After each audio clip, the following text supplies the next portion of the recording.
ভারত সফর শেষ করে দেশে ফিরে দক্ষিণ আফ্রিকার বিপক্ষে 2 ম্যাচের টেস্ট সিরিজে অংশ নেবে নাজমুল হোসেন শান্তরা। এজন্য বাংলাদেশে অবস্থান করছে 4 সদস্যের ক্রিকেট দক্ষিণ আফ্রিকার প্রতিনিধি দল। ঢাকার মিরপুর স্টেডিয়াম পরিদর্শনের আগে এই দিন পোর্ট্রিয়ার কর্মকর্তারা ঘুরে দেখেন চট্টগ্রাম জহুর আহমেদ চৌধুরী স্টেডিয়াম।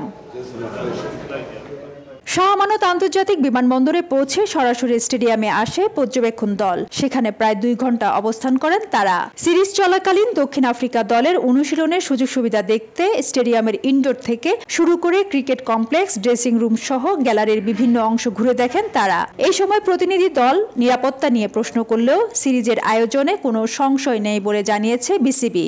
ইন্ডিয়াতে খেলা হোক, পাকিস্তানে খেলা হোক, নিউজিল্যান্ডে খেলা হোক, অস্ট্রেলিয়াতে হোক, যেখানেই হোক, ওরা প্রত্যেকটা দল যাওয়ার আগে একটা প্রতিনিধি দল পাঠায় so that they can know যে কোথায় কি হচ্ছে। তো এটার উপর ডেফিনেটলি ওরা ইন্টারনালি ওদের বোর্ডকে রিপোর্ট দিবে, বাট খেলা না হওয়া নিয়ে আমাদের মধ্যে কোনো সংশয় নেই। বাংলাদেশের সাম্প্রতিক পরিস্থিতির জন্য নারী বিশ্বকাপ সংযুক্ত আরব আমিরাতে উড়িয়ে নেয় আইসিসি।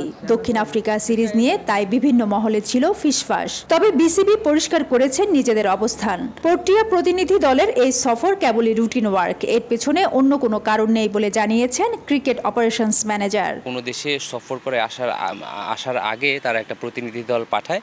তারা ট্রেনিং ফ্যাসিলিটিস, মাঠ, হোটেল থেকে আসার রাস্তা, এয়ারপোর্ট, এইগুলো জাস্ট দেখাশোনা করে। তো এখন পর্যন্ত আমরা গতকালকে ওরা এসেছে রাতেবেলা, ঢাকা হোটেলে মিটিং হয়েছে, আজকে চিটাগাং আমাদের পুরো ভিজিট থাকবে, আগামীকালকে ঢাকা পার্টটা থাকবে। এটা খুবই রুটিন একটা ব্যাপার। জহুর আহমেদ চৌধুরী স্টেডিয়াম পরিদর্শন শেষে চট্টগ্রাম মেট্রোপলিটন পুলিশের সঙ্গে একটি বৈঠক করেন দক্ষিণ আফ্রিকা ক্রিকেট বোর্ডের পর্যবেক্ষক দলটি। ফেরদৌস লিপি, সময় সংবাদ, চট্টগ্রাম।